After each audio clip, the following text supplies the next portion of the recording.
We're just a third of the way through our Summer of Swift series showcasing the work of soon-to-retire veteran reporter Jim Swift. And already it's easy to see that Jim's work has affected lots of people's lives. But in his latest Farewell from the Porch, we learn that sometimes the stories impact his life, too, in a pretty big way. It was May of 2005, and Austin artist Katy Nail and I had only been dating a few weeks. But already, I realized her mother, author Frances Nail, and her friend, actress Karen Kuykendall, would make great subjects for an On the Porch story. The day I wound up shooting the piece, Katy and I were having fun all right, but no one was talking about marriage. The rest of that story after this.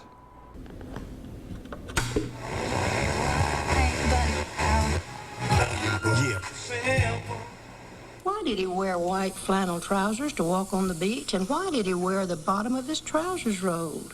When Frances Nail reads her stories on KUT Radio's Eclecticos program, as often as not, host John Ailey loses it. John, he's funnier than this story is. Frances Nail has that effect on folks. First of all, what is it that's so good about Frances' books? Well, I can tell you what it is. It's a good story. My best friend that year was a little boy named J.K. I have had only 2 spankings in my life, and I was playing with J.K. both times.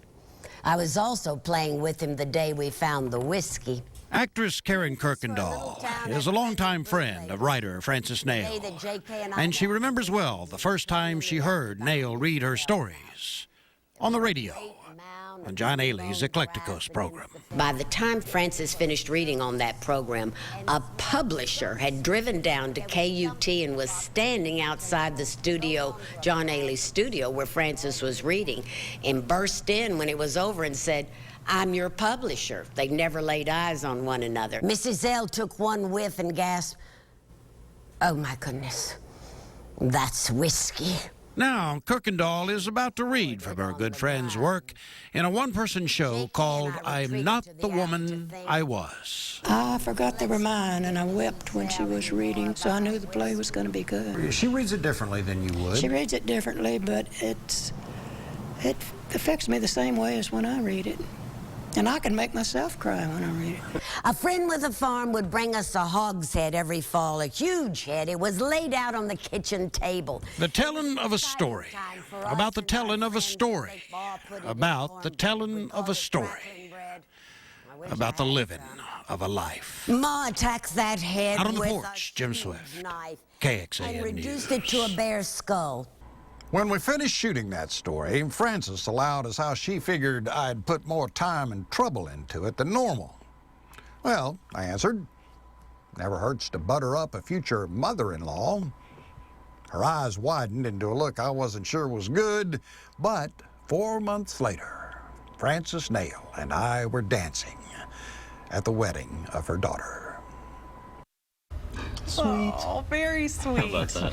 Unfortunately, Karen Kuykendall passed away in 2007, but at 90 years of age, Frances Nail, we are happy to report, is still with us. We're going to have more from Jim's farewells from the porch as the Summer of Swift continues next week, 10 o'clock on Monday night and 6 p.m. Wednesday and Friday.